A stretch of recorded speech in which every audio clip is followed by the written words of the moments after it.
Bonjour et bienvenue sur le Modcast, le podcast des Apéromotion. Chaque épisode est une occasion de partir à la rencontre de créatifs pour découvrir leur parcours, leur quotidien et la vision qu'ils ont de leur métier. Dans cet épisode, je m'entretiens avec Alexis Charles, compositing artist. On parle entre autres de l'aspect technique de son travail de compositing et de son rôle sur la production de la série Arcane. Je suis accompagné de Victor qui sera co-host sur cet épisode.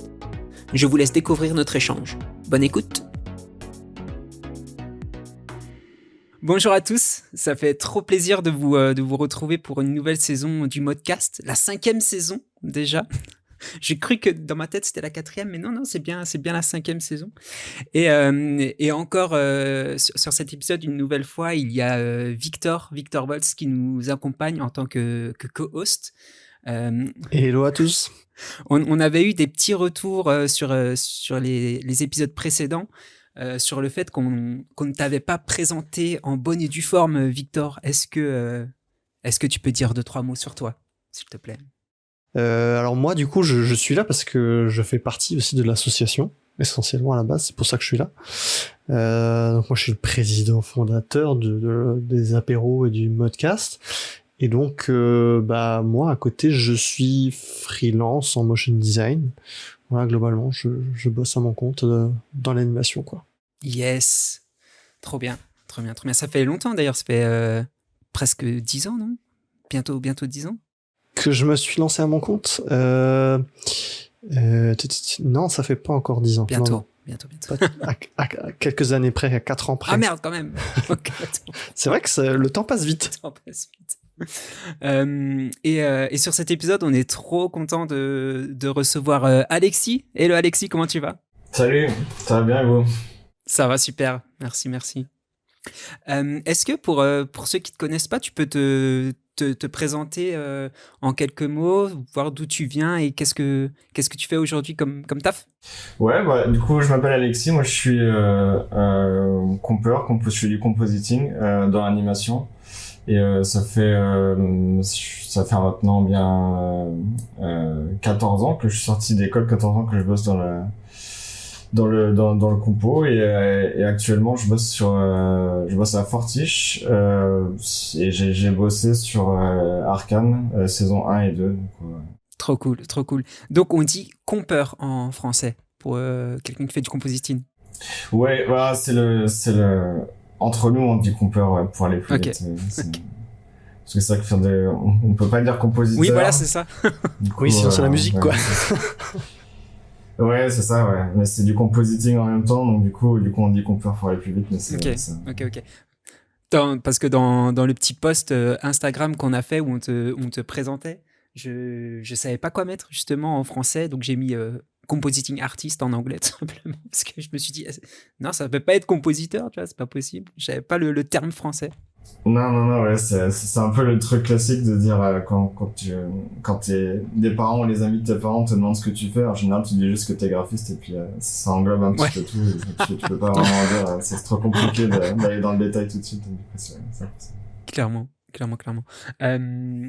Pour commencer, simplement, il y a Mojo Animation qui nous a posé la question sur Instagram. Comment tu en es venu au compositing et comment tu t'es formé finalement? Alors moi en fait, donc du coup j'ai fait en sortant du bac, je savais que je voulais faire bosser dans l'audiovisuel. Et donc du coup j'ai fait une école donc à Nantes qui s'appelait Ciné-Créatis, une école de cinéma. Mais c'était pas du tout pour apprendre le compositing, c'était vraiment une école audiovisuelle pure, c'est-à-dire elle formait des monteurs, des gens qui allaient faire de la lumière sur des tournages, ce genre de choses, des producteurs. Et donc c'était ça que j'étais parti faire. Moi je m'orientais plutôt pour faire du montage a priori, c'était plutôt ça qui me parlait le plus. Et à la fin de ce cursus-là, la dernière année, qui était l'année optionnelle, il y avait une formation After en fait. Il nous apprenait à utiliser After et à faire du VFX, donc des effets spéciaux sur de l'image tournée. Et en fait, je connaissais pas vraiment. Enfin, j'ai un peu découvert ça en même temps de faire cette formation-là. Et en fait, ça m'a tout de suite plu. C'était un truc je savais pas vraiment que c'était une option en fait de faire ce genre de métier, ce genre de truc, mais c'est un truc qui m'a tout de suite parlé, et du coup c'est à partir de là que je me suis orienté là-dedans. Du coup ma formation c'était vraiment sur After à la base, et puis donc pendant une année, et puis après je me suis formé sur d'autres logiciels sur le tard, en bossant quoi, dans différentes boîtes. Ok. Ok. En parlant de logiciel, moi j'ai Nuke en tête. C'est toujours le classique dans l'industrie. Ouais, alors c'est les classiques, surtout en VFX, parce qu'il est vraiment fait pour ça en fait. Nuke à la base, il est vraiment fait pour faire donc c'est un logiciel qui se travaille au shot, donc à la différence d'After qui se travaille plus à la séquence ou carrément au projet. On peut faire un film en entier sur After. Sur Nuke, c'est pas du tout possible. C'est vraiment un logiciel qui est fait pour travailler au shot, et du coup ça se prête bien pour le VFX, les images tournées, ce genre de choses, parce qu'on peut vraiment aller au fond, enfin pousser un plan unique à fond quoi. Et donc ça se prête bien pour tout ce qui est effectivement long métrage, ce genre de choses. Alors, en série d'anime, je sais pas vraiment, j'en ai pas fait tant que ça, donc je suis pas sûr qu'ils utilisent forcément Nuke autant que nous à Fortiche. C'est peut-être plus pour le coup After, voire même d'autres logiciels. Je sais qu'il y en a qui utilisent des trucs comme Fusion, des trucs comme ça, d'autres logiciels de compositing. Ok, ça marche. Mais pour nous en tout cas, c'est vrai que Nuke, c'est un peu c'est un incontournable quoi. Il est vraiment ultra puissant donc. Et concrètement, comment on passe de After Effects à Nuke? Je veux dire, enfin, pour moi, l'idée que je m'en fais, c'est que Nuke, c'est un peu une usine à gaz, et que a priori, c'est pas le truc le plus facile à utiliser. Non pas que After, soit hyper simple, mais comment ça se passe concrètement? Est-ce que ça se fait assez facilement? Est-ce que ça t'a pris du temps? Est-ce que c'est venu, je sais pas, il y a des choses que t'as appris à faire d'abord dans Nuke, et comment ta pratique a évolué? En fait, c'était pas trop compliqué parce que donc forcément l'aspect, enfin l'approche est totalement différente, puisque donc After c'est plutôt un logiciel avec une timeline et des calques un peu comme Photoshop, alors que Nuke c'est un truc nodal, donc il y a une toute petite timeline mais qui est à peine visible, et puis en fait il y a vraiment un node graph où en fait il y a plein de petits, un arbre, tout le compo il est représenté par un arbre avec plein de petits cubes comme ça qui chaque petit cube c'est une opération, donc il y a un petit cube c'est une roto, un petit cube c'est un truc qui va agir sur la couleur et tout, et donc c'est un peu déroutant au début, mais en fait une fois qu'on comprend qu'il y a les mêmes outils que sur After, donc les masques, en fait il y a les mêmes choses, donc en fait c'est juste une histoire de prendre le temps de retrouver un petit peu ces petits quoi. Enfin une fois que tu t'as retrouvé un petit peu ce à quoi t'étais habitué sur After, finalement ça se fait assez bien.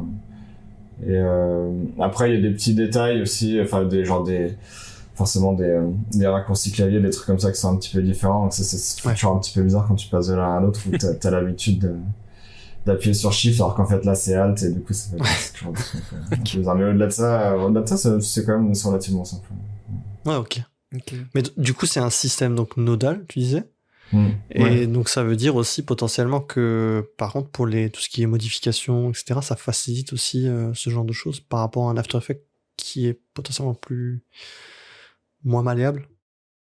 Ouais, exactement, ouais. Bah en fait c'est pour ça que c'est vraiment mais par contre c'est pour ça qu'il est vraiment idéal quand on travaille au shot quoi. C'est-à-dire qu'en fait ce qui est super avec Nuke, c'est que tu peux voir d'un coup d'œil dès l'ouverture, tu peux voir tout ton shot et toutes les opérations que tu as faites dessus en fait. Donc tu peux vraiment voir genre du premier coup d'œil, tu peux voir exactement tout ce qui a été fait sur le shot, et si c'est bien rangé, mais donc ça c'est un peu c'est la même chose sur After, faut que les calques soient bien nommés, et là c'est pareil, faut que tout soit bien rangé quoi. Et mais en fait il est vraiment puissant pour ça quoi, parce que tu peux voir tout de suite ce qui se passe dans la comp, dans le shot. Okay. Et sur After c'est vrai que c'est un truc que tu vois pas forcément, parce qu'il y a des précomptes dans des précomptes, et tu sais pas forcément ce qui se passe tant que t'as pas fouillé, tant que t'es pas allé double-cliquer dans toutes les comptes, tu peux pas forcément trop savoir qui fait quoi, et là sur Nuke l'avantage c'est que tu peux vraiment tout voir d'un coup quoi. Donc, d'accord. Donc c'est-à-dire t'as toujours un rendu final, une image avec un rendu final quelque part, c'est ça que tu veux dire ou... Oui, il y a les deux en fait, ouais, c'est ça. Il y a une image, bah, exactement comme sur After. En fait, il y a le viewer, ton image finale, quoi. Et puis à côté, en fait, là où sur After, il y a plutôt la timeline. Typiquement, en fait, nous, on a un arbre. En fait, ça ressemble à un arbre ou, enfin, si c'est mal rangé, ça ressemble à un buisson ou à un plat de spaghettis, quoi. Mais et en fait, c'est vraiment tout ton.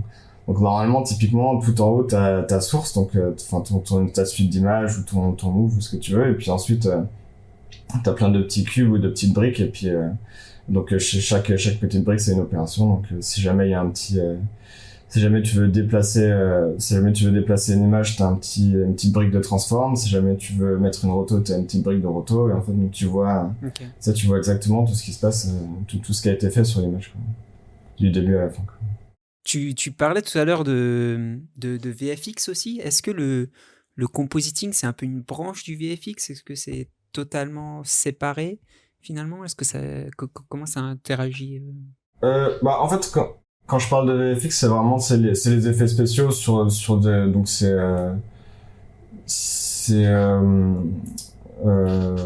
enfin c'est un terme un peu générique pour dire que c'est des effets spéciaux sur du long métrage, typiquement, enfin sur de l'image tournée, sur de l'image réelle, quoi.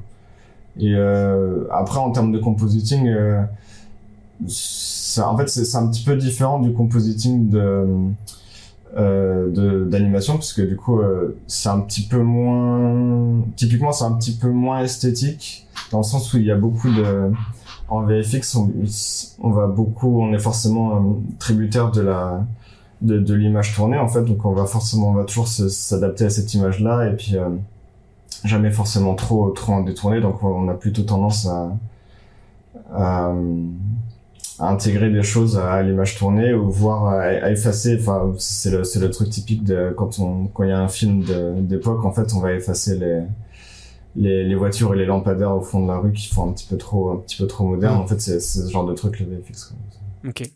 Ok. Ou les fonds bleus ou les trucs comme ça. Du coup, le VFX finalement, c'est plus lié à, comme tu disais, à de l'image vraiment filmée, alors que du compositing, tu recrées potentiellement tout, en fait, c'est ça? Ou est-ce que le compositing peut quand même tirer une partie d'une image existante? Non, bah en fait il peut y avoir du compositing. En fait c'est il y a le compositing VFX et puis le compositing pour l'animation qui est un petit peu différente, parce que c'est un truc un peu plus esthétique. On va plus chercher à agir sur les couleurs ou les choses comme ça, et même le compositing sur des prods en 2D, où pour le coup c'est vraiment que c'est quasiment uniquement agir sur les couleurs, enfin rendre l'image un petit peu plus jolie, alors qu'en VFX ça peut être ça, mais c'est aussi beaucoup de choses techniques. Ça marche. Donc ça intervient du coup forcément à la fin de la production. C'est un truc qui est en bout de chaîne. Ouais, de toute façon, je pense que quoi qu'il en soit, le compositing, c'est toujours l'idée, que ce soit du VFX ou de l'animation, je pense que c'est aussi toujours l'idée de ramener, de prendre tout ce qui a été fait avant, et puis en fait, compositing, c'est vraiment ça que ça veut dire. C'est juste prendre un décor, prendre un personnage, et puis les mettre ensemble, quoi. Enfin, c'est les compositer littéralement, faire une image composite, en fait, de ces deux choses là, qu'en fait deux choses qui viennent de sources différentes, et puis ensuite les mélanger. C'est un peu ça la base du compositing. Recomposer une image, quoi, finalement. Ouais, c'est ça. Oui, c'est ça, recomposer une image, ouais. Et créer une cohérence autour de tout ça, quoi, parce que forcément les assets que tu vas choper à droite à gauche n'ont pas, je sais pas, comme tu dis, la même couleur aussi forcément, ou les mêmes teintes et tout ça. Ouais, c'est ça. Et forcément, c'est beaucoup plus difficile en VFX, puisque pour le coup, on a vraiment des sources qui peuvent être faites, enfin qui sont littéralement faites à des endroits différents, des fois à des mois d'écart, et c'est beaucoup plus dur d'avoir une cohérence dans ces trucs-là. Alors quand on fait en anime, c'est un peu plus facile, parce que forcément, comme c'est fait en 3D, enfin tout le monde a un peu normalement les mêmes références, tout le monde devrait être sur la même longueur d'onde, donc normalement c'est censé quand même s'imbriquer les uns dans les autres. Enfin, c'est fait pour aller ensemble de base, quoi. Donc en tout cas en théorie, c'est un petit peu plus facile. Ok, ok. Est-ce que pour, pour, euh, pour citer du concret, donc avec Arcane, est-ce que dans le compositing, tu peux être force de proposition à quel point la dimension créa, elle intervient dans ton travail? Alors sur Arcane, elle est assez importante en fait. Et c'est en ça que le compositing à Fortiche et sur Arcane, il était assez différent du compositing auquel j'avais l'habitude avant. En fait, pour le coup, on a une vraie force de proposition sur Arcane.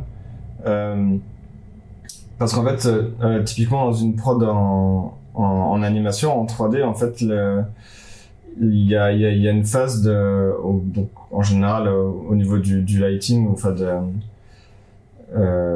où en fait, quand l'image elle sort d'un logiciel de rendu ou de lighting, ça peut être, je sais pas, Katana ou enfin un logiciel de rendu ou ce genre de choses, l'image elle est quasiment def en fait. Enfin, c'est qu'il y a le lighting il est mis en place, donc il y a le bon éclairage avec les bonnes couleurs, les bonnes intensités de lumière, tout ça, enfin tout ça qui est en général calé sur une DA, enfin ça peut être, donc il y a un directeur artistique qui a fait une image de référence, un truc comme ça, et du coup c'est calé là-dessus. Mais l'image à ce moment-là, en fait, quand elle sort du logiciel de rendu ou de lighting, elle bouge plus trop. Et finalement, le compositing, en fait, il va venir rajouter les dernières toutes petites touches. Donc ça peut être juste un petit flou de caméra, changer un tout petit peu une couleur, enfin juste vraiment faire les tout derniers réglages, mais l'image change pas tant que ça en fait. Et ce qui est chouette à Arcane, c'est qu'en fait toute cette phase de recherche et de proposition esthétique en termes de lighting et de couleur, en fait, elle a été déplacée. Elle n'existe plus au lighting, en fait, tout a été déplacé au compositing. Et ce qui fait qu'en fait, on a énormément de latitude pour pouvoir un peu agir sur l'éclairage, alors surtout sur les persos quand même, parce que comme tous les décors sont c'est du matte painting en fait qui est fait en général au shot. Donc du coup ce matte painting là il bouge pas, et en fait parce qu'il y a déjà le bon éclairage, ils sont déjà très jolis, en fait il y a pas besoin de les retoucher, mais en général nous on va agir plutôt sur les personnages et on va les intégrer au matte painting, et à ce niveau-là on a pas mal de latitude pour faire un petit peu, on a un petit peu un curseur entre faire une image, un truc très graphique, qui va faire très 2D, très illustration, et puis on peut essayer de choisir suivant les séquences là où ça s'y prête bien, ou là où c'est un petit peu plus pertinent, on peut faire un truc un petit peu plus réaliste, et puis en fait on peut aussi tricher avec la réalité. Enfin des fois on s'arrange un petit peu pour avoir une petite rime, une petite light qui va taper juste là où on veut, mais même si c'est pas forcément très logique, c'est un truc qu'on peut faire au compo, quoi. Donc c'est un peu là où on s'amuse, où on se dit ah bah tiens en fait normalement la lumière est après pas sur son visage, mais moi j'ai envie que ça fasse un joli truc sur la mâchoire ou sur le côté du visage, et donc du coup on va s'arranger un petit peu, on va faire en sorte que ça tape pile poil bien pour que ce soit joli. Tu peux remaîtriser ton shot par derrière si vraiment tu veux rajouter des petites choses et tout. Ok. Ouais, c'est ça. Tu parlais justement de matte painting, donc tu disais pour les fonds, c'est ça globalement, pour les décors, etc. Est-ce que c'est parce que moi le matte painting, je me représente ça plutôt juste comme une image, mais je suppose que là dans ce cas-là, c'est une image qui est quand même décomposée avec plusieurs layers et tu peux jouer avec de la profondeur, c'est ça? Ouais, c'est ça, ouais. Et en fait, je sais plus s'ils le disent d'ailleurs dans le making of, c'est qu'en fait sur Arcane c'est du K-map, c'est-à-dire qu'en fait le matte painting il est peint sur Photoshop comme une image, une image du coup fixe, plate quoi. Et puis ensuite elle est séparée en profondeur, et puis ensuite elle est projetée sur de la modé avec la caméra du shot, et ce qui fait que ça donne avec le mouvement ça donne un petit peu de parallaxe, un petit peu de vie à cette image là qui était peinte comme un truc plat, et tout d'un coup ça prend un petit peu plus de volume. Donc c'est quand même projeté sur des éléments qui sont quand même un minimum modélisés, c'est ça, pour donner du volume. Ouais. Et... D'accord, ok. Ouais, exactement. Ouais. C'est un peu le procédé du VMAP, c'est ça? Je sais pas si je maîtrise tous les termes. Ouais, je pense que ça va, c'est du cam-up, en fait, du cam-upping, ouais, c'est ça, ouais. D'accord, ok. Ouais, c'est cool. Et donc concrètement, toi, si c'est pour rentrer dans ton travail précisément dans Arcane, qu'est-ce que tu gères comme type de fichier? Donc là, on disait tu gères des images avec donc des modèles 3D. Les personnages, par exemple, est-ce que c'est quoi? C'est des modèles 3D qui sont après, je sais pas, recomposés justement pour, comme tu disais, pour rajouter de la light, etc. Concrètement, toi, qu'est-ce que tu reçois comme éléments et avec quels éléments tu travailles en fait? Nous, on a des suites d'images. C'est des suites d'images, donc typiquement, c'est de l'UXR, et puis, donc pour chaque shot, en fait, on a une suite d'images, et en fait, typiquement, on a plusieurs suites d'images pour le décor, donc, séparé par couche, quoi, enfin, par couche de profondeur.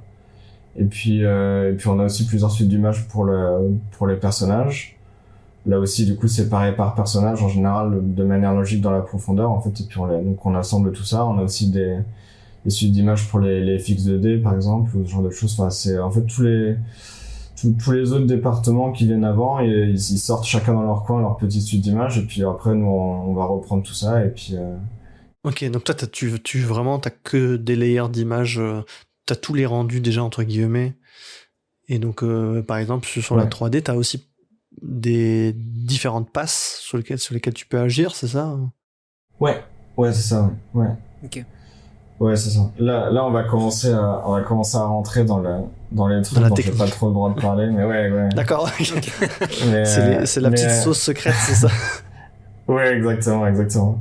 Mais si vous regardez le making of, il montre un tout petit peu. Il y a un moment où Jérôme, le patron, il montre justement ces fameuses passes sans forcément aller trop dans le détail et sans dire à quoi elles servent, mais il montre un peu. En fait, c'est juste pour sans aller trop loin, c'est des masques de. En fait, c'est du comment expliquer ça, que j'essaie de trouver une manière un petit peu Après, si c'est trop compliqué de dire sans dire, on peut garder le mystère, hein, sinon. Ouais. En fait, c'est juste que il y a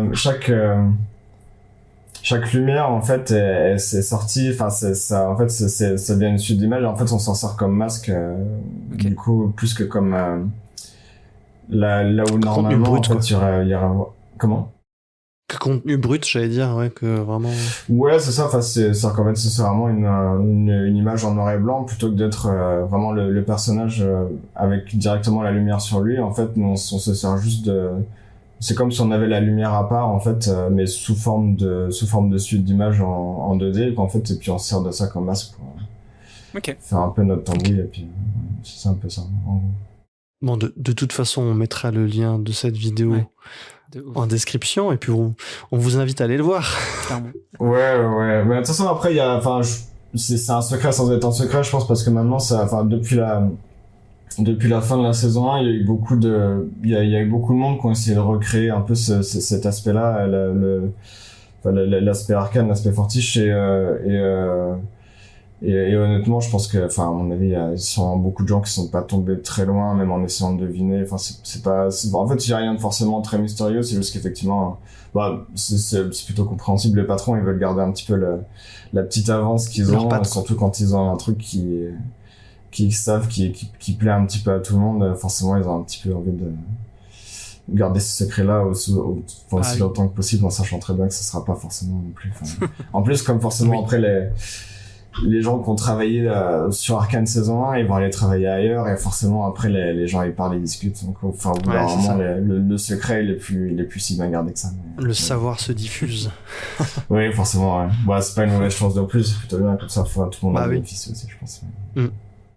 Okay. Du coup, dans ce documentaire aussi, on apprend que pratiquement tout l'aspect visuel est fait au sein de Fortiche même, du storyboard, des toutes premières planches de storyboard griffonnées jusqu'au au compositing, où là tu interviens, où tu sors l'image finale.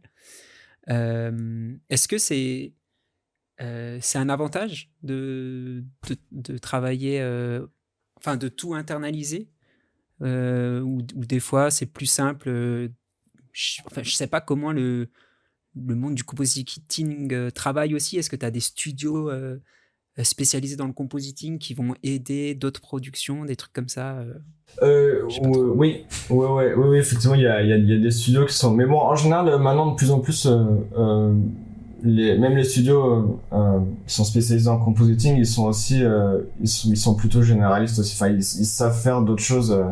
Parce que maintenant, ça devient un petit peu indispensable d'être un peu, de savoir faire un petit peu de 3D aussi, enfin, pour pouvoir être juste un tout petit peu indépendant. Parce que c'est vrai que si jamais on sait faire que du compositing 2D, après on est un peu à la merci de s'il manque un asset ou un truc comme ça, enfin, pour quelque chose pour régler un problème rapidement et qu'on est obligé de demander après au studio qui nous emploie pour avoir des modèles, des trucs comme ça, ça devient vite très compliqué. Donc, je pense que maintenant, tous les studios, ils ont à peu près, ils savent faire au moins un petit peu de 3D, mais enfin, en tout cas, c'est plutôt chouette d'avoir un petit peu tout le monde dans le même studio parce que ça, en fait, il y avait surtout à Fortiche, il y a une vraie, je trouve une vraie cohésion enfin, non seulement, au niveau des équipes, mais aussi vraiment au niveau de la boîte en entier. Enfin, il y a vraiment, les gens ils disent souvent qu'il y a une ambiance Fortiche. Enfin, il y a un truc, tout le monde est assez détendu, tout le monde est assez, enfin,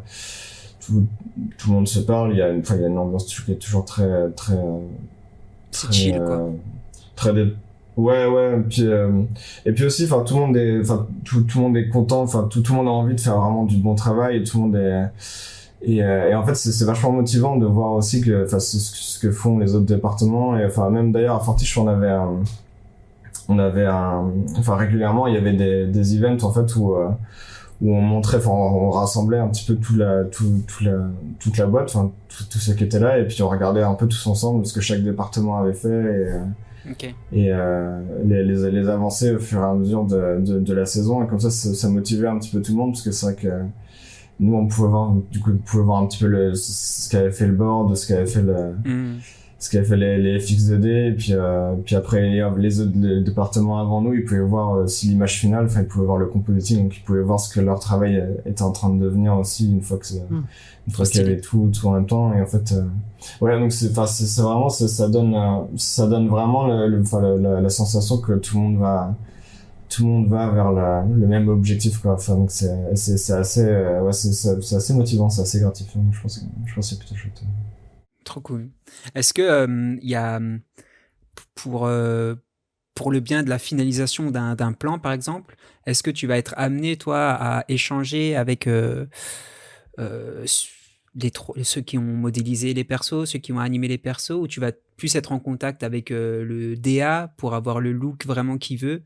Comment ça se passe, les échanges avec le pôle compositing? Oui, ça peut arriver. Alors, les graphistes en général, ils ont pas forcément trop d'échanges avec les départements avant. Ce sera plutôt au niveau du superviseur ou des leads, du coup, enfin des chefs d'équipe.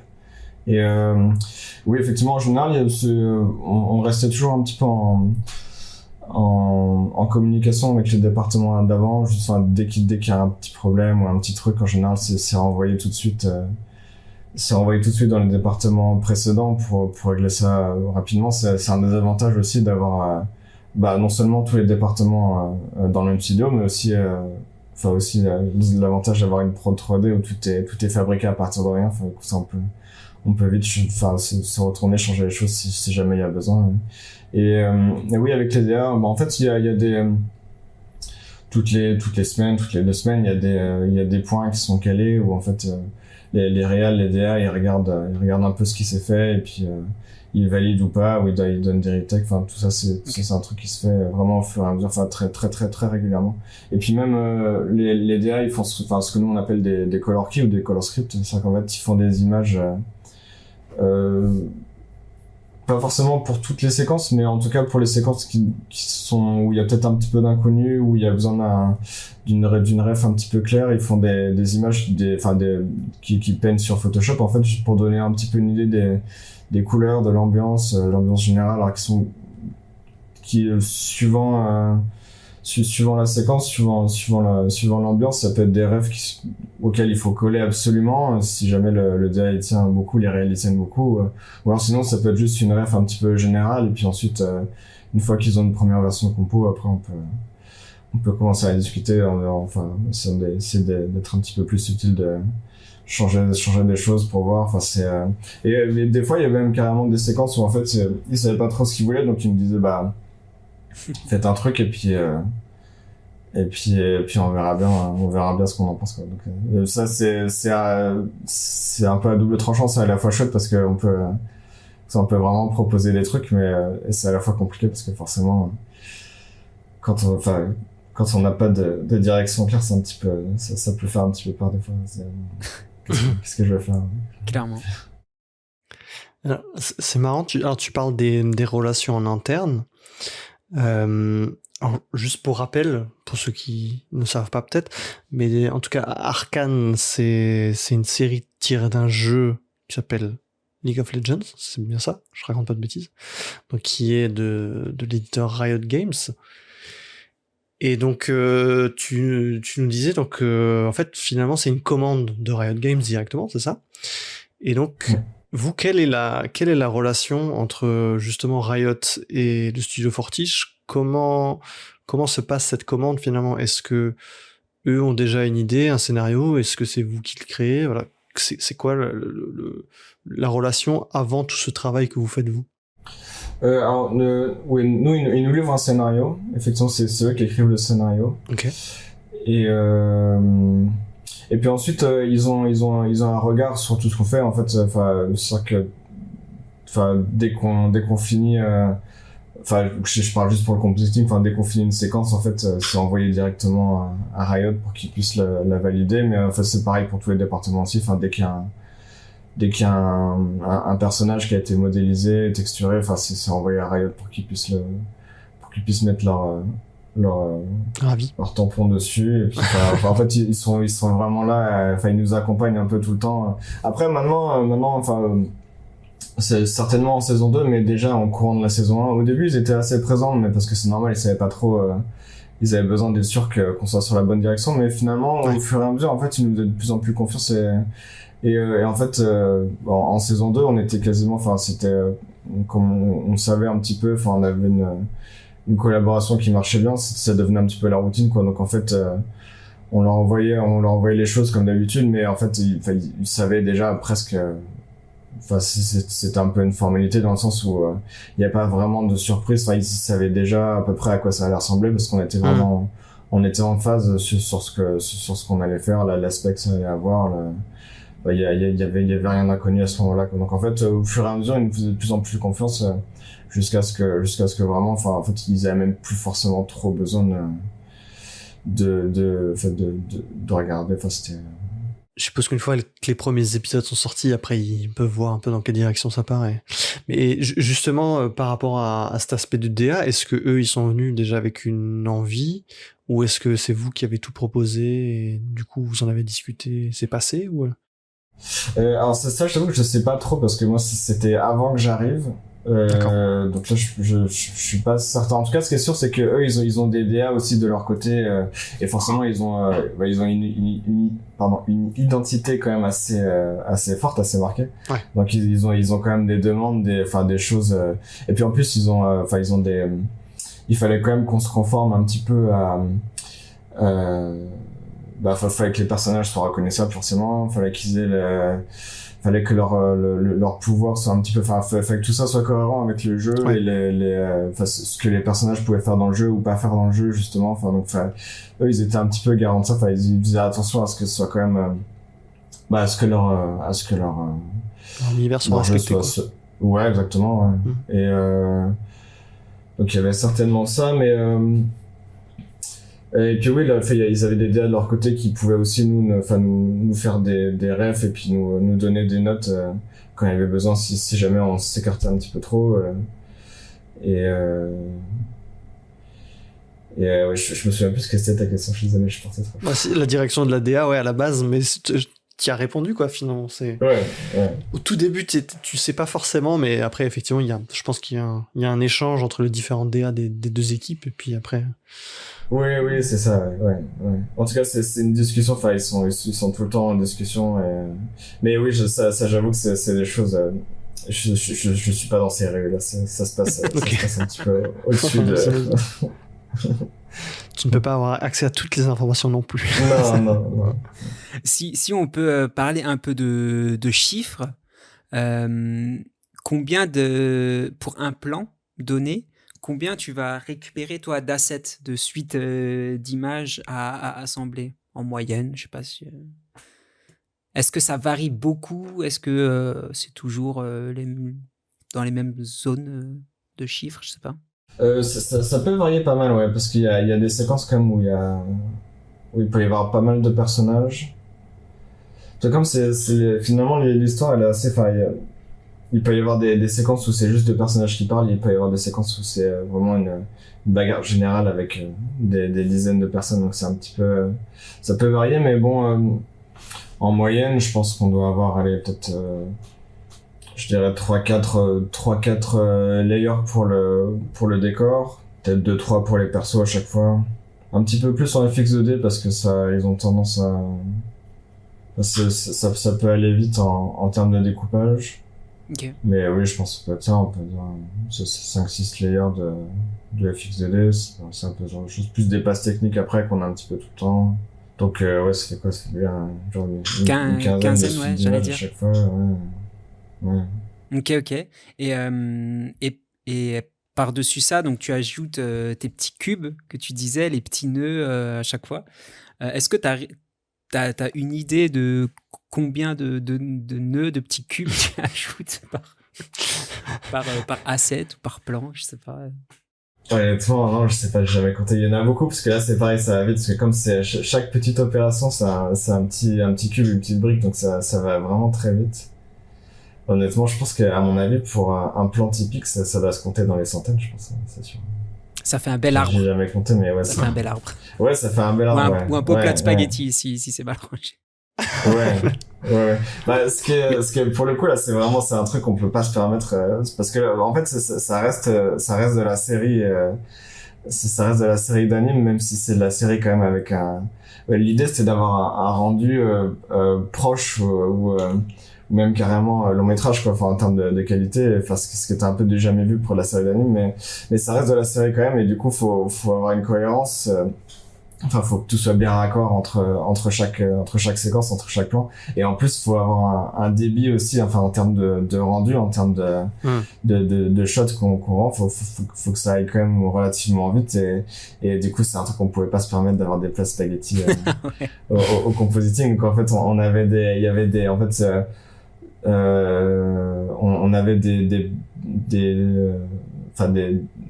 c'est comme si on avait fait nos arbres déjà avant, un peu typique, d'une manière de compter un petit peu typique pour qu'on pouvait après modifier, mais en fait on a vraiment des trucs qui sont préfaits, comme ça au moins pré-rangés en fait, enfin une manière de ranger déjà fixe qu'on demandait à chaque graphiste de respecter, quoi. Surtout pas, ouais, exactement, comme ça au moins on est sûr que c'est toujours les mêmes choses au même endroit, et au moins on est un petit peu optimisé à ce niveau-là, quoi. C'est ce que j'allais te demander, justement, s'il y avait quand même des presets un peu, si on peut appeler ça comme ça, d'images, par type d'image, que tu peux quand même, entre guillemets, copier-coller pour aller plus vite en changeant que quelques petites choses. Ouais, bah c'était l'idée, hein. C'est vraiment l'idée, ouais. Bah pour toutes les raisons que je viens de dire, c'est ça que c'était. Et puis en plus, comme pour garantir aussi un petit peu l'aspect d'Arcane, l'aspect Fortiche, il fallait quand même que la méthode soit quand même assez rigide, assez calée. Donc c'est vrai qu'on avait vraiment un truc qui était dont on déviait quasiment jamais, sauf vraiment cas très particuliers, mais en fait de manière générale c'était toujours la même manière de comper pour tous les persos tout le temps. Okay. C'était toujours pareil. Donc idéalement on essaie de changer le moins possible, juste pour des raisons pour pas réinventer la roue à chaque à chaque shot. Garder la cohérence globale. Ouais, bien sûr. Ouais. Et puis garder nos plannings aussi, parce que sinon ça aurait été impossible. Donc tu disais, ouais, tu avais des petits. On va les appeler les petits cubes, hein, comme on va garder ce Ouais, petit nom. ouais. Tu as des petits cubes qu'on va plus appeler de transformation, où tu vas changer la position, la rotation, l'échelle de trucs. J'imagine que tu as aussi tout toute une partie un peu effet, genre flou, tu parlais, peut-être du glow, des trucs comme ça, Ouais, hein, ouais, qu'on pourrait exactement. retrouver aussi sur After, quoi. Ouais, ouais, ouais. Est-ce que il y a une autre sorte de gros groupe un peu comme ça auquel tu penses Bah, nous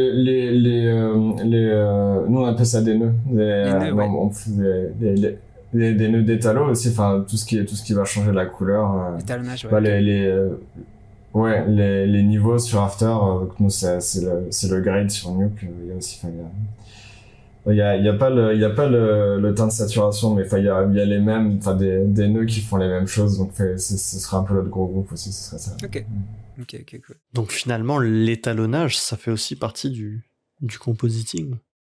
Bah sur Arcane, ouais, enfin à Fortiche, ouais. Mais justement, enfin c'est là pour le coup c'est vraiment de l'étalonnage dans le sens où on va agir sur les couleurs, mais vraiment dans un but esthétique en fait, enfin c'est aussi pour intégrer les persos au décor, mais c'est vraiment on va vraiment penser pour que l'image soit la plus jolie possible. Mais c'est vrai que des fois c'est plus pour des dans le compositing, dans le VFX, des fois ça peut être plus pour des raisons techniques qu'on va agir sur, enfin qu'on va faire de l'étalonnage, c'est plus pour Ok. pour essayer de corriger des choses plutôt que pour vraiment les rendre jolies. Mais sur Arcane et à Fortiche, ouais, c'est vraiment je pense un peu la majorité de ce qu'on fait au compositing, c'est vraiment agir sur les couleurs et choisir les bonnes couleurs, les bons tons. Ok, trop bien. Et combien pour revenir un peu aux chiffres, T'as toute une série de combien ouais, de... j'en ai plein. Combien de plans vous arrivez à faire par jour avec ton équipe? Par jour, je crois qu'on est sur 2-3 plans par jour, quelque chose comme ça. Ok. Ce qui est un bon rendement, hein, parce que alors enfin ce qui est un bon rendement, enfin tout est relatif, mais si enfin pour la qualité qu'on a, enfin qu'on visait, en tout cas c'est un sacré rendement. Je crois que si on va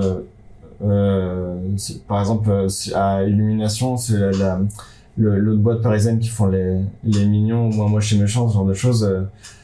Quand ils font du long métrage, je pense qu'un shot, ça peut littéralement un seul plan, ça peut durer des semaines, enfin Wow. potentiellement, enfin Okay. suivant le shot, si c'est un shot compliqué. Mais oui, on n'est pas du tout sur le même rendement. Après c'est pas non plus le même.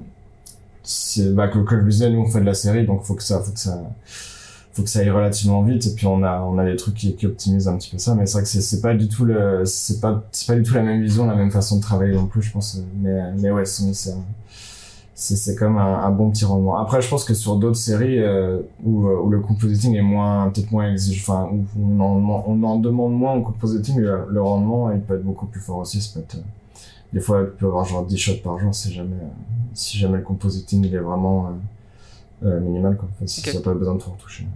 En sachant que du coup, un plan, ça peut être plusieurs secondes déjà. Ouais. Mm. Ouais, c'est pas mal, ouais. Et vous êtes combien dans l'équipe? Quand on était vraiment dans le gros rush de la saison 2, là, on était 50, je pense, une bonne cinquantaine. Waouh!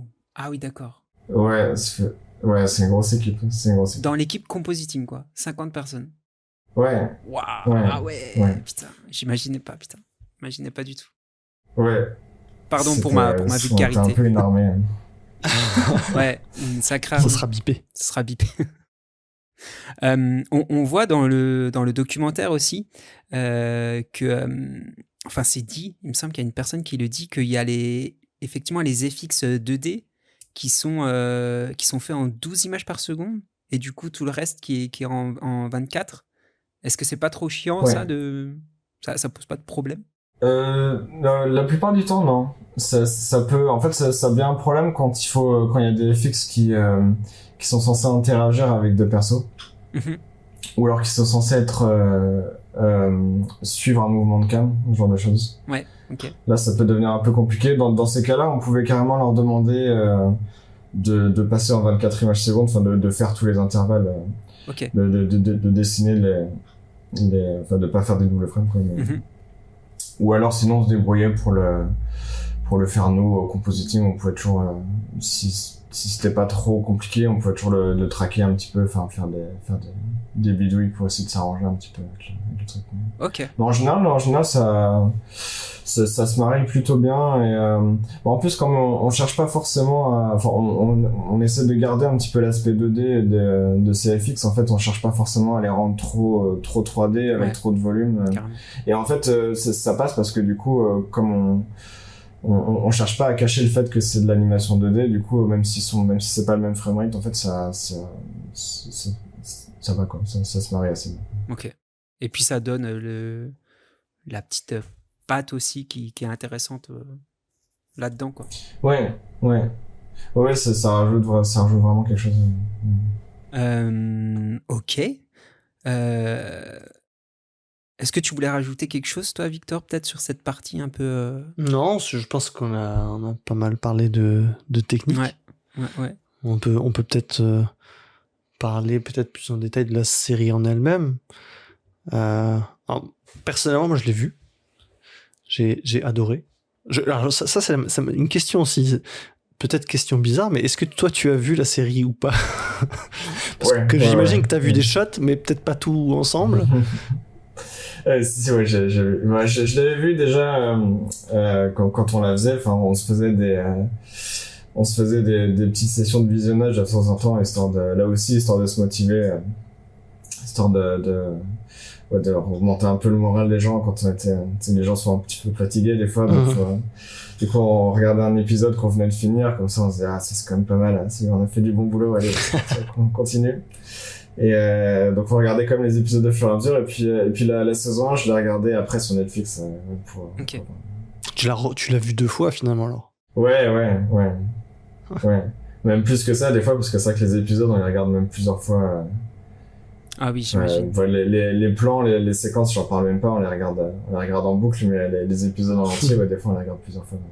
Et est-ce que globalement c'est fait dans l'ordre, ou c'est comme un peu le cinéma où tout est dans le désordre aussi, et puis Tout est dans le désordre, ouais, c'est vraiment fait. Ok. Ouais. Tout est vraiment fait dans le désordre. C'est une question de planning, une question il y a des départements qui préfèrent commencer par certaines parties de l'épisode. Et donc du coup ils commencent par ça. Après, c'est vraiment tout dépend, quoi. Enfin, des choses les plus faciles, ou des personnages qui sont modélisés en premier, enfin les assets qui arrivent en premier, qui sont prêts avant d'autres, ou c'est pour plein de raisons en fait. D'accord. On fait ça dans le désordre. Donc les raisons sont variables, c'est pas forcément genre toutes les scènes avec un certain mood qui sont faites d'abord. Non, oui, ça peut être vraiment pour plein de raisons différentes. Ouais. Ok. c'est pas un secret, mais la série elle a tout pété. Du coup, Arcane saison 1, elle a eu un succès de fou. Comment vous l'avez vécu au studio, ça? Est-ce que vous l'avez vécu, ou est-ce que vous, ça faisait déjà peut-être, je sais pas, 6 mois, 1 an que vous étiez plus au bureau à travailler là-dessus? Comment ça s'est passé? Et comment toi tu l'as vécu, tout ça? Ouais, effectivement, moi j'étais plus à Fortiche quand c'est sorti, donc du coup mais en fait, comme on était quand même en contact avec les autres graphistes qui bossaient là-bas à ce moment-là, en fait, donc on a pu voir la réaction un petit peu, et se parler entre nous, de voir comment ça avait été reçu. Et forcément ça fait plaisir, c'est cool de se dire qu'on a travaillé aussi longtemps, aussi dur, et que les gens sont contents. Enfin, ils ont trouvé ça chouette. Et surtout qu'en plus on savait pas trop, enfin on se doutait bien, on savait que ça allait plaire aux gens qui avaient déjà joué au jeu, enfin aux gens qui étaient fans de League of Legends. Ça paraissait plutôt logique, mais on s'attendait pas forcément, enfin en tout cas on était content de voir que il y a plein de gens qui connaissaient pas du tout le jeu, qui avaient vraiment bien aimé la série. Et du coup ça Ça c'était cool, ça faisait vraiment plaisir de voir ça. Trop bien. Ouais, que ça ait touché autant de monde, ouais, j'avoue que ça doit être top, quoi. Ça veut dire que ça parle à tout le monde, en fait, finalement. Ouais, c'est ça, ouais. Ouais, c'est ça, ouais, c'est ça qu'il y a. Puis en plus, comme c'est un truc un petit peu différent, qu'on n'a pas forcément l'habitude de voir non plus, donc c'est ça qu'il y a. Oui, il y a un peu un attrait de ce côté-là aussi. Enfin, et en plus, quand c'est une bonne histoire, en plus de ça, c'est toujours chouette. Parce que on apprend aussi dans le fameux docu, franchement, allez voir ce documentaire, par pitié, hein, allez le voir. On apprend que après que l'épisode pilote est sorti, Riot, il voulait plus continuer la production de la suite de Arcane. Ils étaient en mode on va arrêter globalement. Et il y avait Christian, donc le showrunner de Arcane. Ouais. On voit qu'il avait enregistré une vidéo pour que l'équipe de Fortiche la reçoit et qu'ils apprennent la nouvelle qu'en mode bah non, tout va se stopper. Et je sais plus, il me semble que c'est le CEO de Fortiche qui dit qu'ils l'ont jamais montré cette vidéo. Est-ce que c'est vrai? Vous l'avez jamais vu? Non, on l'a jamais vu. Non, on l'a appris en même temps que tout le monde pendant le making of en fait. Ouais. Et c'est assez rigolo de voir ça. En fait, on l'a fait de notre côté à nous. En fait, quand on a fini le pilote, on nous a pas dit qu'ils allaient arrêter. En fait, on nous a juste dit en fait ils ont trouvé ça super chouette, mais parce qu'en fait normalement à la base il me semble qu'on était censé finir le pilote et enchaîner directement sur la suite des épisodes, enfin sur le reste de la saison quoi. Et on nous a dit ils ont trouvé ça super. Par contre, on va mettre en pause parce que le truc officiel c'est qu'ils voulaient réécrire, je crois. Enfin ils voulaient il y avait un truc avec l'écriture des épisodes qui allait pas, et du coup c'était un peu ça qu'on nous a dit, donc restez dans le coin, on vous tient au courant, voilà, quand ils auront réglé leur truc, on reviendra. Okay. Mais c'est vrai que nous on savait pas du tout que c'était mais du coup, qu'est-ce qui a fait la différence? Enfin, qu'est-ce qui a fait que l'avis a changé? Alors je me souviens plus. Leur avis a changé. Il faut regarder le documentaire, Victor. Ouais, c'est vrai, c'est dit. J'avoue, j'ai pas regardé, désolé. Mais globalement, oui, c'était un problème d'écriture et ils ont fait appel à d'autres personnes pour de l'aide sur l'écriture. D'accord. Ouais, c'est ça. Ouais. Et en fait, je pense que, j'imagine qu'ils ont dû, parce que le pilote était quand même joli, donc je pense qu'ils ont dû se dire ok, c'est joli, c'est chouette, il y a un truc, mais ça, qu'au niveau de l'histoire, ça collait pas. Enfin, il y avait quelque chose qui ils disaient que c'était pas au niveau de l'image, peut-être, je sais pas trop. Donc du coup ils se sont dit qu'il fallait remettre ça un petit peu au niveau quoi. Ok. Il continuait quand même à vous faire bosser, mais sur d'autres petits teasers, des trucs de présentation de personnages, il me semble, si mes souvenirs sont bons. Mais sur d'autres... Qu'est-ce qu'il y a eu? Ouais. Qu'est-ce qu'il y a eu entre les deux? Je sais plus du coup. Moi je sais parce que j'étais parti, je suis pas resté à Fortiche parce que ça a duré 1 an quand même la pause. Ah oui, d'accord. entre la fin du pilote, ouais, entre la fin du pilote et le début de la saison 1. Et je sais plus ce qu'il y avait eu entre les deux. Il y avait c'est peut-être à ce moment-là qu'on avait fait KDA ou le truc de K-pop là, du coup, qui avait plutôt bien marché aussi. Oui, c'est ça. Ouais. C'était peut-être à ce moment-là, du coup. Et aussi un autre... c'est peut-être à ce moment-là qu'on avait fait... Enfin, moi, j'étais pas dessus, mais qu'ils avaient fait Rise aussi. Ils avaient fait une vidéo pour les championnats d'e-sport qu'ils ont justement. Ils ont un championnat de League of Legends et on avait fait une vidéo, je crois, de présentation pour de lancement de la saison, peut-être, du championnat. Okay. Il me semble qu'il y avait oui, ok. Donc, si je dis pas de bêtises, je me souviens plus trop du timing. Faudra peut-être vérifier. Ouais. Il y a eu 2-3 trucs, effectivement. Ouais. Et ouais, pour nous garder occupés. Ouais. En tout cas, maintenant, ils vous font 100% confiance, puisque la saison 2 va sortir. Ouais. Ça veut dire que sincèrement, il n'y a pas trop de Il y a plus de crainte à ce niveau-là, je pense. Non, ouais, non, bah oui, non, maintenant, je pense qu'on est, enfin, c'est devenu des vrais partenaires, donc je pense qu'a priori, il y aura d'autres choses qui seront faites. Alors, peut-être pas tout de suite, faudra peut-être attendre un petit peu, mais effectivement, ouais, je pense que c'est quasiment sûr qu'il y aura d'autres collaborations avec Riot. Entre Riot Cool. et Fnatic. Et si j'ai bien compris, alors je suis pas sûr d'avoir compris correctement, mais du coup, cette saison 2, c'est la dernière? Ouais, c'est la dernière. D'accord. On n'aura pas d'autres. Ouais. Sniff. Il y aura d'autres choses, mais du coup, ça veut dire que ça va se finir, ça va se finir en beauté, normalement. Ouais, j'imagine. Il y aura des trucs après. Ouais. Voilà, j'ai hâte que les gens voient la saison 2. C'est vrai qu'on est assez fiers quand même de ce qu'on a fait, et je pense on a un petit peu, enfin, moi, je trouve, en tout cas, on s'est encore amélioré par rapport à la saison 1. Enfin, visuellement, on a réussi à pousser encore plus le truc, donc c'est cool, ouais. Franchement, j'ai hâte de voir ce que les gens vont en penser. Mais même au-delà de l'aspect visuel, hein, que bon, alors moi j'adore forcément, puis que beaucoup de personnes adorent, mais au-delà de ça, moi je trouve que même le scénario, la narration, enfin moi personnellement, à titre personnel, je peux vous dire qu'il y a un épisode, à un moment donné, j'ai pleuré, hein, La larme est tombée. Voilà, il y a eu le petit côté émotion. Alors, il y a sans doute une partie de musique aussi qui a fait que, justement, par rapport à ça, la musique, est-ce que vous l'avez en direct ou est-ce qu'elle est produite par après et elle est rajoutée par-dessus? Elle est produite après, ouais. En fait, elle est produite en parallèle plutôt, mais au début, il y a enfin, c'est souvent un truc que font les monteurs, ils mettent de la musique temporaire qui a absolument rien à voir avec la musique finale, mais qui donne un petit peu le ton. Donc ça peut être vraiment n'importe quoi. Enfin, ça peut être.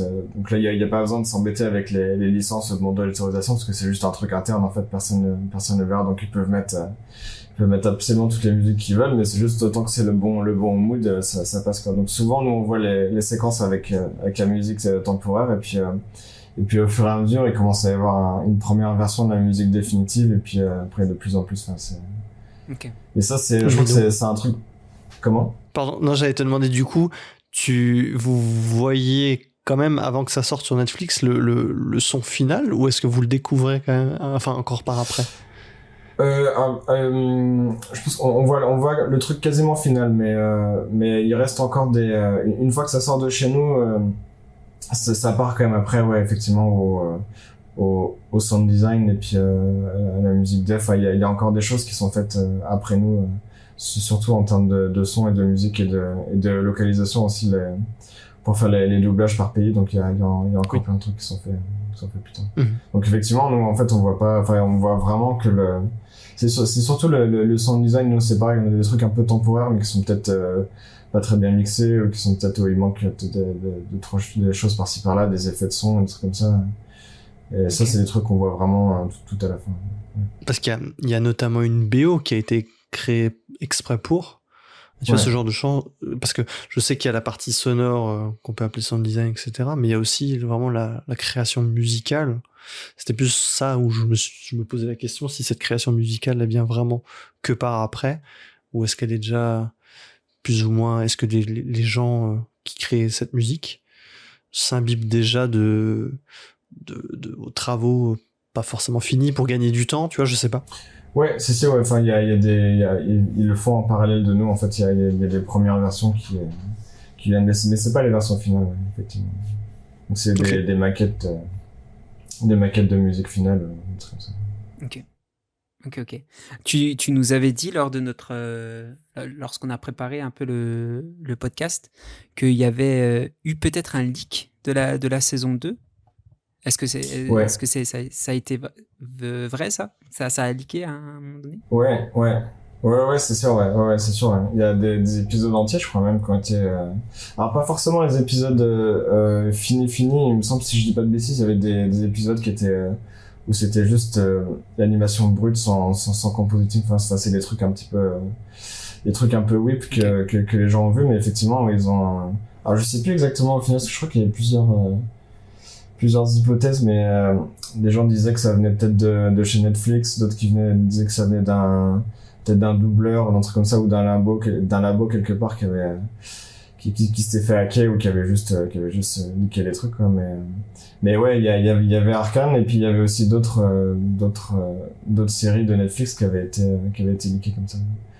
Mais c'est ce qui était chouette, enfin, là où on était un peu agréablement surpris, c'est qu'en fait, il y a plein de fans d'Arcane qui refusaient de regarder les épisodes leakés, en fait, qui préféraient, par respect, et puis aussi pour pouvoir voir les trucs vraiment finis, en fait, ils préféraient attendre que la série sorte pour vraiment les voir en entier. Ça c'était plutôt cool, parce que du coup, c'est vrai que qu'on se dit qu'ils sont, enfin,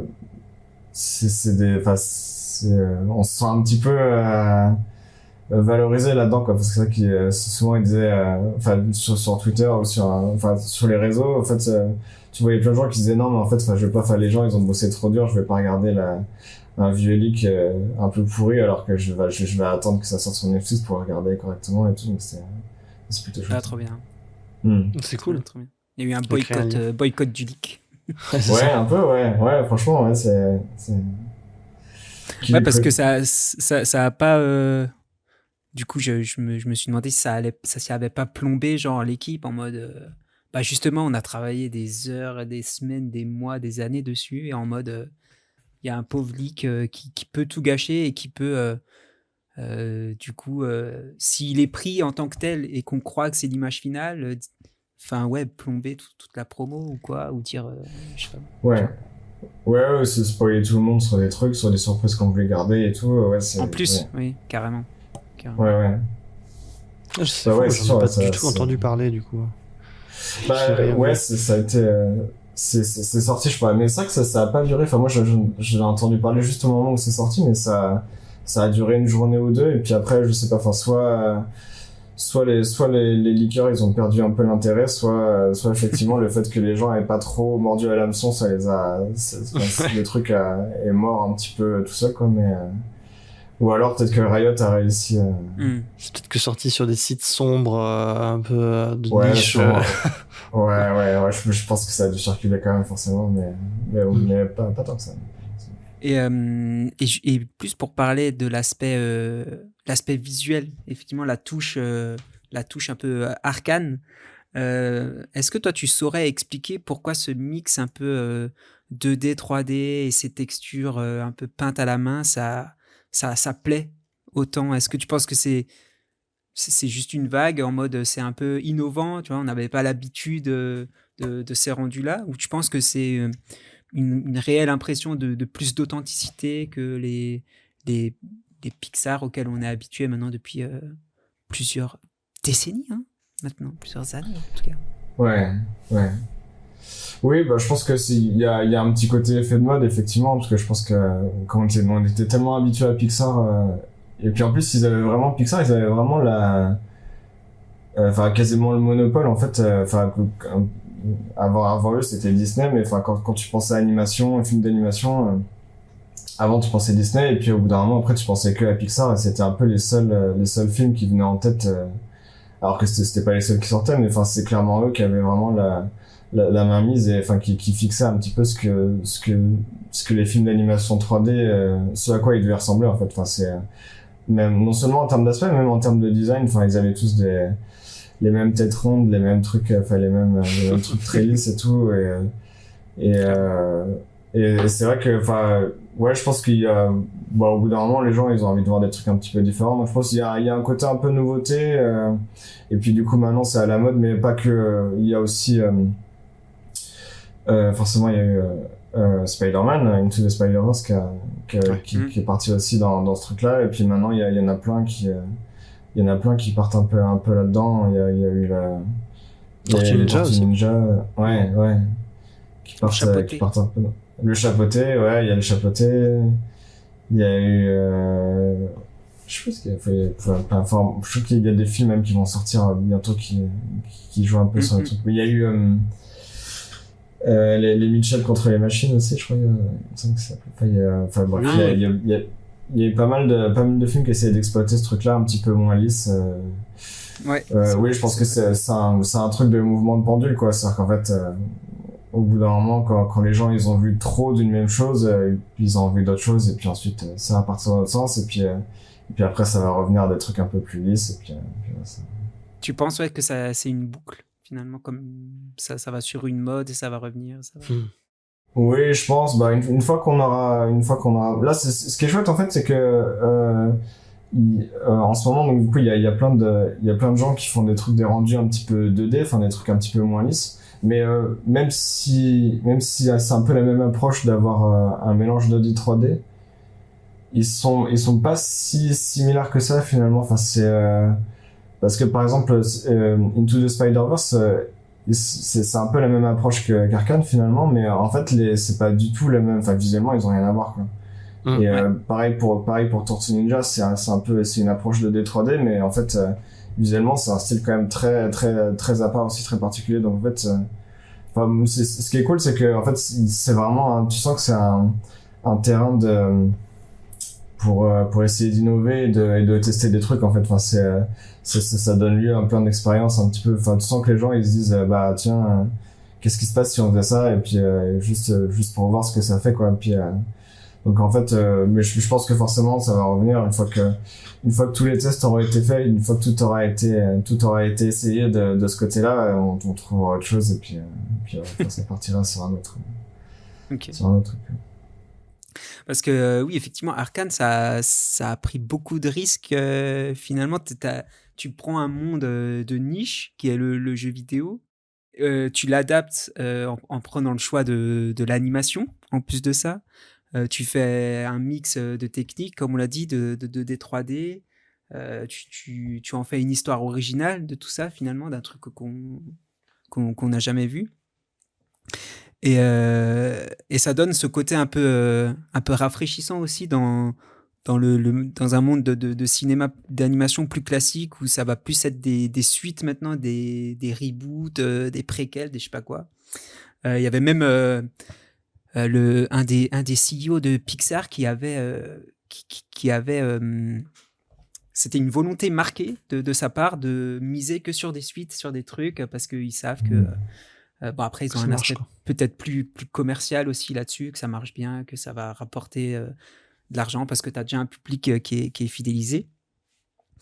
Mais ce que je vois aussi avec Arcane, autant ça a ce côté très original par tous les points que je viens de dire, mais tu as aussi un univers qui est tellement dense, avec tous les personnages qu'il y a dans le jeu, etc., que ça peut tendre à faire des suites et des suites, tant l'univers il est complexe finalement, et tant tu peux creuser le passé d'un personnage ou d'un autre, et tout ça. Donc qu'est-ce que tu en penses un peu de tout ça, de ce truc est-ce qu'il faut absolument de l'originalité à tout prix? Est-ce que finalement des suites, si les gens aiment bien, est-ce qu'on s'en fout pas finalement si ça marche, tout ça, tu vois. Très dense la question, hein, je m'excuse pour ça. Ouais, il faut que je réfléchisse.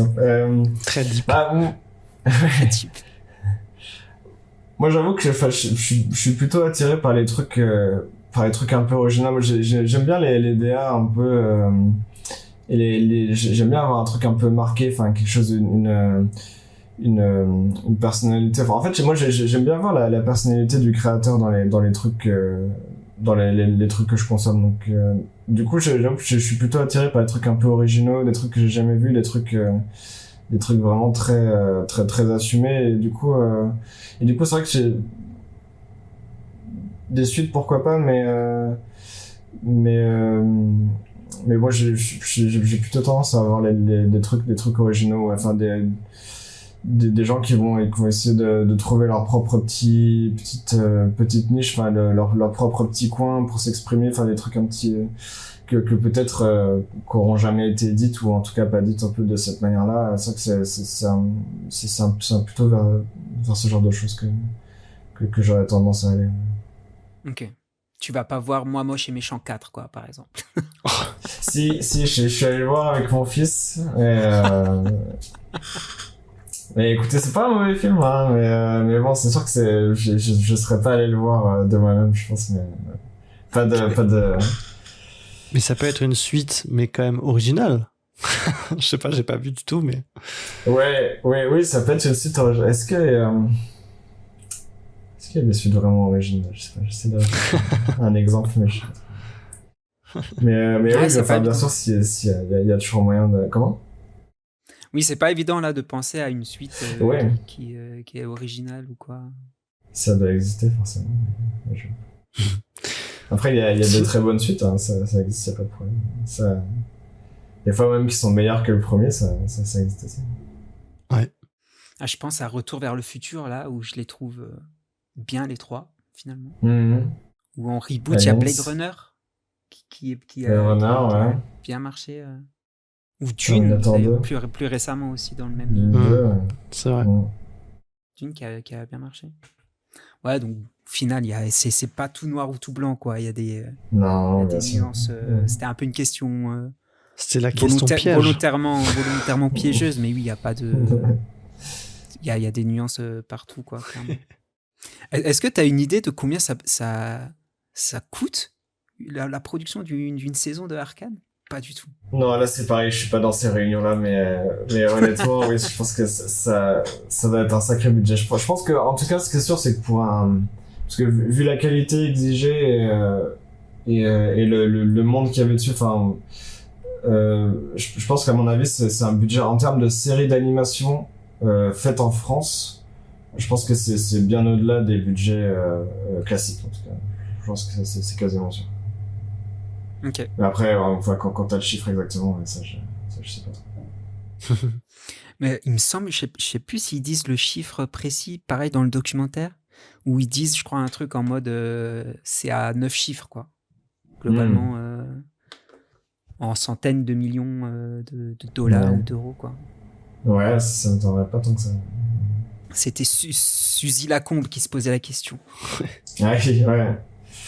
Bah oui, c'est ça, ouais. Bah en même temps, c'est une production, enfin c'est l'avantage aussi de travailler pour des Américains, surtout Riot, qui est, enfin le jeu League of Legends, il a beaucoup de succès, et du coup je pense que Riot, c'est en tant que producteur, enfin en tant que quantité qui va apporter de l'argent, enfin en tant que financeur, c'est un rêve d'avoir ce genre de Ouais, ce genre de boîte comme financeur, parce que tu sais très bien si elles sont prêtes à mettre le budget dedans, en tout cas elles l'ont, c'est sûr, quoi. Donc et puis c'est un puits sans fond, pratiquement. bah, potentiellement, ouais. Alors après, je crois qu'ils le disent aussi dans le making of, faut que tu vois les boss de Riot qui de temps en temps ils disaient ouais, bon, il est sympa Christian là avec son projet, mais ça commence à faire quand même un petit peu. Je crois qu'il me semble qu'ils sont assez honnêtes avec ça. Je crois que à plusieurs reprises ils disaient ouais, on a dû lui mettre un petit peu le holà parce qu'il commençait un petit peu à s'enflammer sur ce truc. Ouais, clairement. Mais je pense qu'ils sont mais en tout cas, enfin, ils nous ont fait comme ça, qu'ils nous ont fait quand même confiance. C'était quand même un sacré pari pour eux même, parce que c'est un truc qui avait jamais été fait, de faire une série, enfin une saison entière de 9 épisodes de 40 minutes sur une de leurs licences. C'était pas forcément gagné d'avance, donc ils ont quand même été ok pour financer ça jusqu'au bout, donc c'est tout à leur honneur, ouais, franchement. Ouais. T'as pu le rencontrer, toi, le fameux Christian? Oui, Christian, il vient régulièrement, il vient régulièrement à Fortiche, ouais. Enfin, il venait, du coup, parce que là, Arcane saison 2, c'est fini, mais il venait régulièrement, ouais. Il est très sympa. Coolos. Et du coup, ouais, c'est quoi la suite pour toi? Parce que il me semble que tu nous disais que t'es un intermittent, c'est ça? Si je me souviens bien. Ouais, je suis intermittent du spectacle. Donc tu n'es pas forcément lié à 100% à Fortiche tout le temps. Donc tu peux bouger de boîte de studio. T'as déjà une idée, toi, de la suite? Est-ce que tu vas continuer à travailler avec Fortiche ou? Non, pas trop. Enfin, là actuellement, je suis revenu à Fortiche là, pour un autre projet qui est pas Arcane.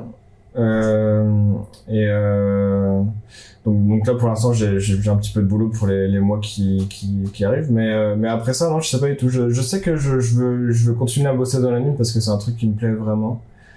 peut-être un truc plus 2D pour le coup, vraiment de l'animation traditionnelle. Je pense que c'est un truc que j'ai jamais fait, du coup j'aimerais bien peut-être essayer là-dedans, mais au-delà de ça, c'est vrai que j'en sais pas beaucoup plus. D'accord. Donc vraiment, quand tu dis l'anime, c'est dans le secteur de l'anime ou dans l'anime, toi t'aimerais bosser, faire de l'animation? Non, Changer un peu de job. non, je suis pas du tout un bon animateur, du coup, j'ai jamais appris à animer correctement, donc je pense pas que je m'en sortir, mais plutôt bosser dans le secteur de l'animation. Ok. Parce que quand on a préparé aussi le post pour demander à notre communauté s'ils avaient des questions pour toi, du coup, j'ai vu ton profil Insta et tu dessines beaucoup. Ça, je savais pas du tout. Ouais.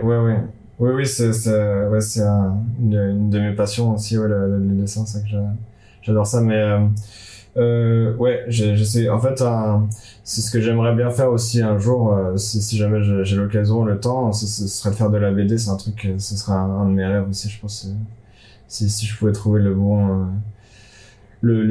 projet, le bon timing, parce que c'est pas forcément évident avec une famille et tout comme ça, il faut rembourser un prêt immobilier, tout ça. C'est pas toujours évident de prendre des mois et des mois pour faire une BD qui est pas sûre de marcher. Ça, c'est un peu compliqué, mais un jour, peut-être, si jamais j'ai l'opportunité, j'aimerais bien faire ça. Chouette projet. Trop cool. Ouais, trop bien. Trop bien. Est-ce que tu aurais une œuvre d'ailleurs, que ce soit récent ou ancien, qui t'a inspiré, qui t'a fait réfléchir ou qui t'a donné envie de faire ce que tu fais, quelle là tu pourrais penser? Alors une œuvre en particulier, je sais pas trop, mais un truc qui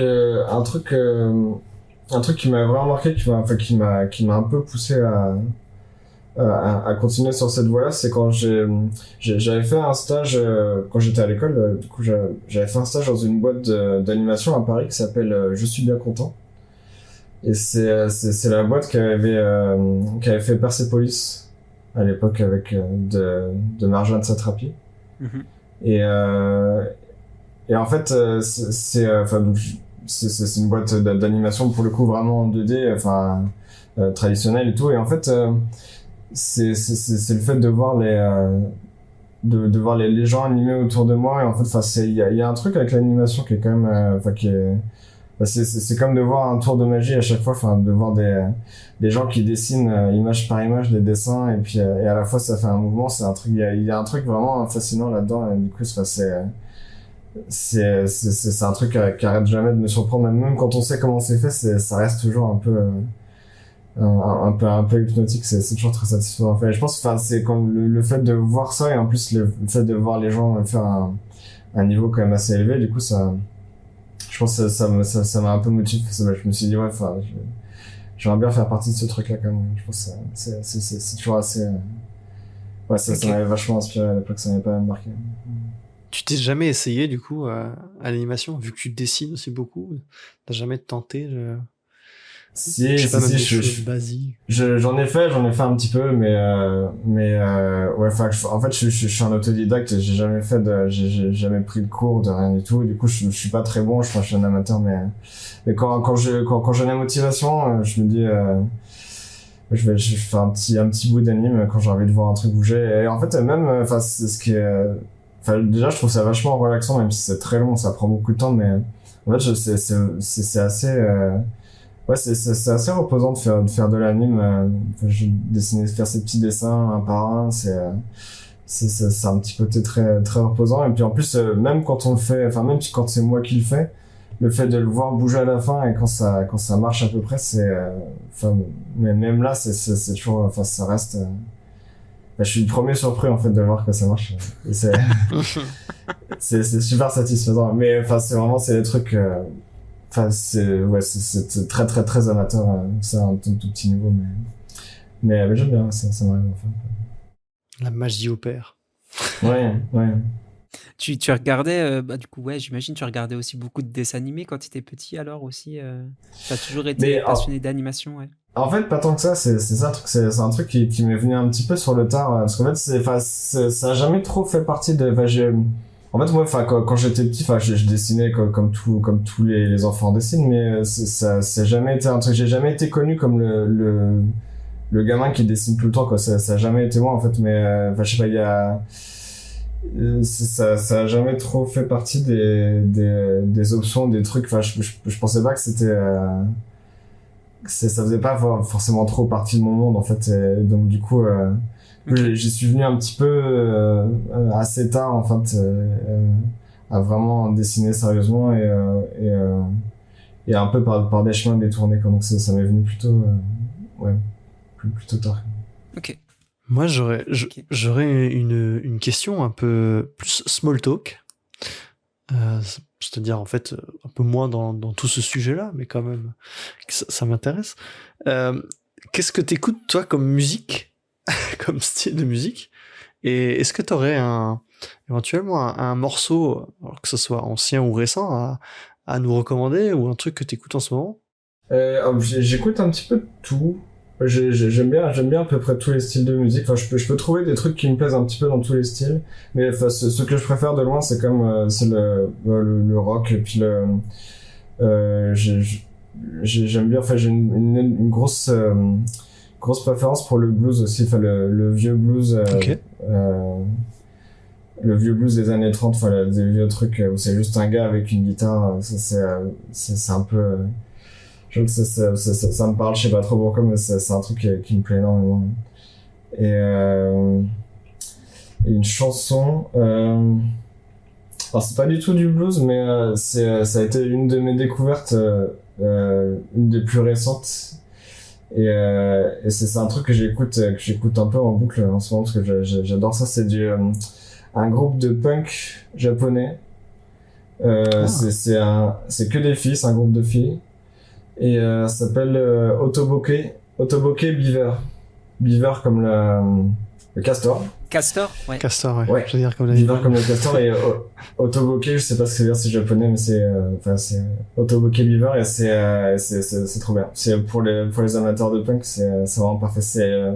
Je pense que c'est impossible de trouver en ce moment, enfin en tout cas dans le punk qui se fait un peu en ce moment, un groupe qui joue aussi fort et aussi vite que elle. C'est ouais. assez impressionnant, en fait. Ouais, donc je conseille vivement n'importe quelle chanson de ce groupe-là, c'est trop bien. Intéressant, j'irai checker. On mettra un petit extrait aussi dans la description pour les curieux. Ah, je croyais que t'allais dire sur le teaser quelque part. Non, on va se faire striker sur Spotify. Du coup, je suppose que t'écoutes, enfin, je suppose, non, je ne suppose rien, mais est-ce que t'écoutes beaucoup de musique quand tu travailles, justement, ou est-ce que t'es plus de la team focus sur ton travail et que la musique, ça peut potentiellement te déranger? Ça dépend de ce que je fais, en fait. Il y a certaines activités, j'aime bien avoir de la musique, enfin un truc qui m'occupe un petit peu, enfin qui remplit un bruit de fond, un truc qui vient juste. Ça, c'est bien quand tu fais des tâches répétitives ou des trucs comme ça, ou des trucs un petit peu où tu peux poser ton cerveau à côté, t'as pas trop besoin de réfléchir, et du coup tu mets de la musique, et puis après c'est bon, t'es parti, tu sais que t'es parti pour quelques heures où tu peux faire un truc un petit peu pas trop compliqué, mais sinon j'avoue que dès que c'est un truc un petit peu où j'ai vraiment besoin de réfléchir, ouais, genre faire une proposition artistique, faire un truc un petit peu qui demande un petit peu plus de concentration, je peux pas avoir de musique, il faut un petit peu de silence dans ce moment. Ok. Alors, écouter des sons de pluie pour se concentrer. Ouais, j'aime pas trop ces trucs-là. C'est comme la ASMR aussi, je peux pas écouter ça. Ah, j'avoue que moi j'ai toujours un petit, faut qu'il y ait une voix tout le temps. J'ai soit un stream Twitch à côté, soit ouais de la musique ou que je connais par cœur. Je sais pas, des fois ça m'aide quand je connais par cœur la musique ou un truc comme ça. Mais ouais, le silence complet, je sais pas, ça me. Ouais, je comprends, ouais, ça que des fois ça peut être, quoi. Ouais, des fois le silence c'est pire que d'avoir du brouhaha, ouais, ça. Ouais. Après, c'est tout à chacun, clairement. Mm. Toi, Victor, t'es plus musique aussi? Ça dépend quand, effectivement. Alors moi, c'est plus quand il y a des phases où je dois écrire, forcément, là, c'est quand il y a des paroles, ça me perturbe toujours. Mais sinon, quand je dois me mettre dans un mood où il faut avancer et travailler, ouais, j'aime bien mettre de la musique, ouais. Ok. Un truc épique. Ouais. Il y a un peu de tout. C'est un peu pareil. C'est pour ça que j'aime bien aussi découvrir des fois des nouveaux genres, des nouveaux styles, s'ouvrir un petit peu à d'autres cultures musicales, c'est toujours chouette. Clairement. Pour rester un peu dans le small talk, small talk. Donc nous, on est les apéromotion. Du coup, on aime bien poser la question à la fin des échanges. Quelle est ta boisson apéritive préférée? Un peu signature, genre. Moi, je bois de la bière pas mal, moi. C'est un peu mon... Bière. C'est assez rare que je boive des cocktails ou des trucs comme ça. Même si bon, quand le mood est là, je pense prendre un mojito si je veux prendre. Ah, yes, ok. Disons qu'en soirée mondaine, tu t'ouvres pas une bière, quoi.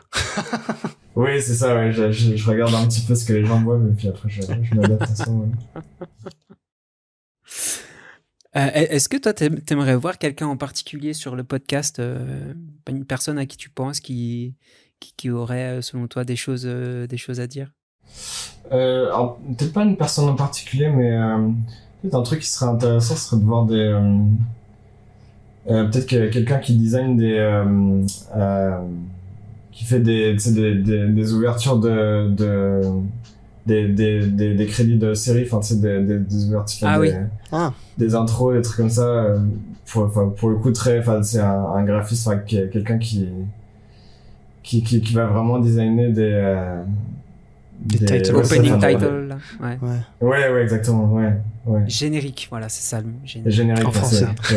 Oui, c'est ça, je cherchais le... Ouais, ça, je pense que c'est vrai. Ouais. Il y en a un qui t'a marqué récemment, où tu t'es dit, putain, pas mal? Non, je me souviens qu'il y avait, il y a les classiques Soul Bass, et puis, après, il y a des films un peu iconiques, je crois qu'il y a, genre, Seven ou un truc, il y a plein oui. Ouais. Il y a plein de films comme ça qui ont des génériques un petit peu marquants, mais, ouais. Il y avait est-ce que c'était un site internet, The Art of the Title, justement, je crois. Ouais, tout à fait. Qui répertoriait plein de génériques comme ça, c'est trop bien. Ah ouais, j'avais oublié ce site, j'avoue. Ouais, moi aussi, j'avoue que je viens juste de me rappeler. Ouais, moi je pense toujours à celui de Attrape-moi si tu peux, là, qui est aussi un peu inspiration soul bass, très, je sais pas, un peu papier découpé comme ça. Il y en a pas mal aussi sur des séries maintenant. Il y a des trucs classiques, puis il y a des choses aussi un peu plus perchées. Moi, j'ai notamment dernièrement, j'avais vu celui de Severance. Je sais pas si ça vous dit quelque chose. C'est une série de Apple TV. Ouais, c'est comment, genre? Il y a un mood un peu, tu sais, alors, c'est à la limite entre la 3D un peu gênante, tu sais, avec les personnages mous comme ça, et un truc un peu psychologique comme ça, c'est un peu particulier. Ok. Trop chelou. Ah, on mettra le lien YouTube aussi dedans, dans la description. Je suis curieux de voir aussi, j'avoue.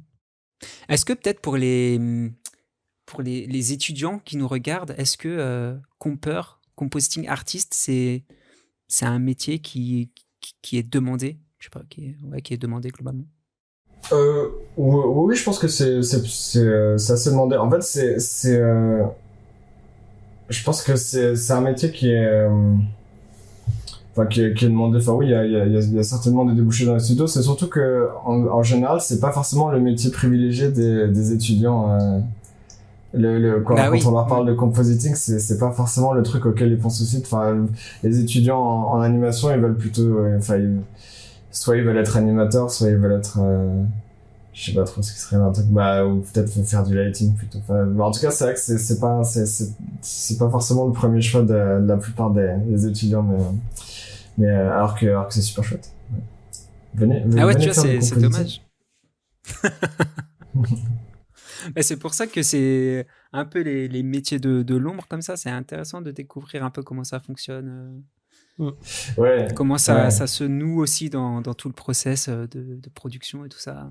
Et est-ce qu'il y aurait maintenant des écoles qu'on peut recommander pour ce métier, ou est-ce que ça se fait toujours un peu comme toi dans des carrières un peu, comment dire, Sur le alternatives. tas, Ouais.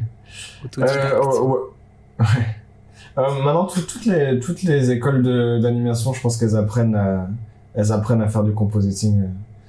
Donc je pense que maintenant tous les étudiants qui sortent d'école, ils savent se servir de Nuke ou au moins Nuke, des fois After aussi. Donc je pense que alors après quand j'avoue que je suis pas trop au courant de toutes les écoles, sauf qu'il commence à y en avoir pas mal maintenant et je sais qu'il faut toujours un petit peu se renseigner sur la qualité des écoles. Elles sont pas toujours toutes au même niveau, mais ouais, je saurais pas vraiment dire laquelle est la meilleure et tout, mais surtout qu'en plus, même en vrai, enfin, tout le monde peut, enfin, c'est pas forcément parce qu'on a une super école qu'on En plus, va trouver clairement. un super métier, enfin, et inversement, on peut très bien sortir d'une école qui est un peu bof et puis après trouver un truc super facile. C'est pas forcément une garantie non plus, mais bon, ouais. De fou. Le tout, c'est d'apprécier ce qu'on fait, je pense. Ouais, Ça ça fait aide. avoir un peu de chance aussi, je suppose, et puis, C'est beau ce que tu nous dis, Victor. Là. tant que la passion est là. C'est bon. Globalement, on peut même carrément s'arrêter sur ça, finalement. Je pense qu'on a fait, comme dit, bien le tour de tout ça. Merci infiniment, en tout cas, Alexis, d'avoir pris du temps pour nous. C'était trop cool, trop intéressant d'en apprendre plus sur ton métier. Ouais, merci de m'avoir invité, ouais, c'est chouette. Ouais. On mettra tous les liens des sujets qu'on a abordés dans la description pour les curieux, pour ceux qui veulent aller un peu plus diguer le sujet. Et puis tes réseaux aussi, pour voir tes dessins. C'est magnifique. Très, très réaliste d'ailleurs, plus dans le réaliste tes dessins. Ouais, ça dépend un peu quand je trouve un truc. Ouais, je crois que les derniers en date, c'est genre des crânes et des trucs comme ça, je crois. Oui, c'est ça. Exact. Ouais, ceux-là, j'étais obligé de les dessiner. Ouais, Il fallait exorciser quelque chose. Ouais, je sais pas, peut-être. Top. Merci beaucoup. En tout cas, c'était trop cool. Et merci, Victor, de m'avoir à nouveau accompagné sur cet épisode. C'est toujours un plaisir. On se dit à bientôt. Ciao. Salut. Merci d'avoir écouté ce nouvel épisode du Modcast. On espère que ça vous a plu. Un grand merci à notre invité de nous avoir donné de son temps et pour toutes les infos qu'il nous a partagées. N'hésitez pas à aller le suivre sur ses réseaux. Quant à nous, retrouvez les apéros Motion Design sur tous les réseaux. Sur ce, je vous dis à bientôt et restez attentifs pour découvrir de nouveaux quotidiens et parcours de créatifs dans le prochain épisode du Modcast. À très vite.